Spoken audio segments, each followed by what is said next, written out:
Boys and Girls Clubs of San Francisco has been a critical resource for our San Francisco community for 130 years.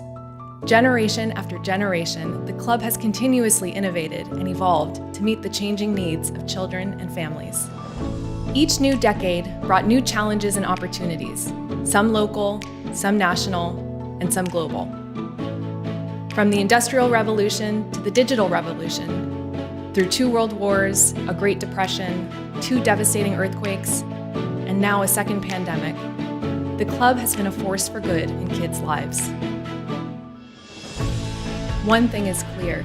Through the pandemic, youth development programs like Boys and Girls Clubs of San Francisco were an essential part of the support system that helped this city overcome the worst days of the pandemic. When others went dark, we shined. We know that the work of out-of-school time providers like us is critical and hugely impactful at all times, but too many people don't see it or don't understand it. This time, the contribution was clear and apparent, and the impact was undeniable. I'm proud of the staff for their resiliency and leadership in a time of crisis, and their ability to pivot and remain flexible throughout every turn of the pandemic.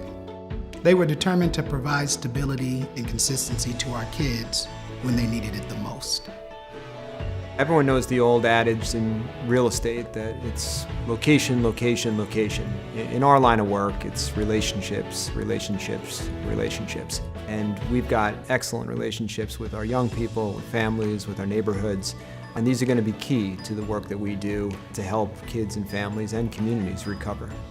I'm a mom to Mina, who's a 10-year-old. When she came here, the first night, she was crying and said she felt like she got her childhood back. It was a sense of normalcy and, feeling of safety that she didn't have for a year. We have individual relationships with our kids and our parents and our community, and that creates support that you don't find anywhere else.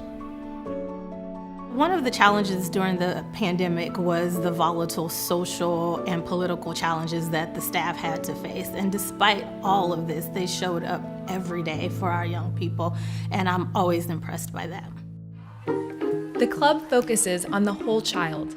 We are passionate about educational success, but we are also passionate about health and wellness, youth leadership, job readiness, sports and fitness, and the arts.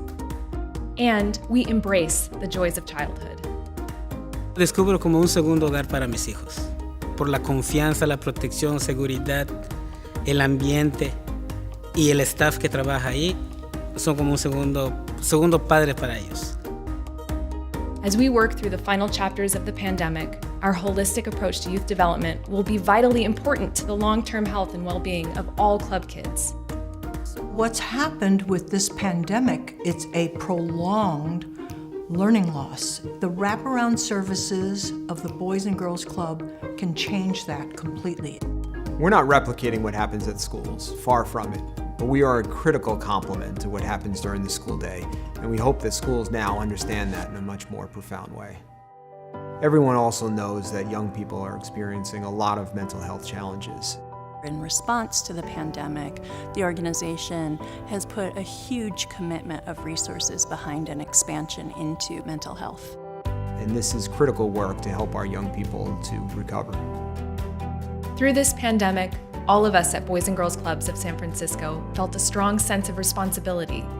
We knew we had to effectively execute on our mission through the heart of the crisis and ensure that clubs could emerge strong and effective after the pandemic. The Delta variant has added some new challenges when we hope to be fully emerged from the pandemic. Everyone here knows that we can lean on one another because of the flexibility and resilience that we have established over the past year and a half. The relationships we've built and the support that we've had to have for each other in the community, in our families, and in our staff will just continue to grow. The thing that I like most about my job is the relationship that I have with all of my colleagues. The fact that I can tap into all of these resources and I don't feel by myself. I'm incredibly grateful to the philanthropic community for the support that they provided through the pandemic. It was so important. When people look at the way in which we stood in the gap for kids, families, and neighborhoods, they can see the importance of nonprofits that are flexible and nimble and adaptive.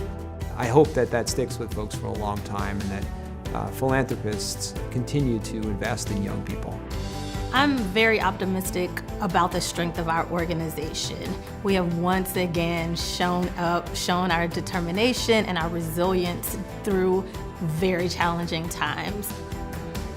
I know this organization will continue to be creative, will continue to adapt, will continue to be determined to stand by kids and families and to face whatever challenges are ahead.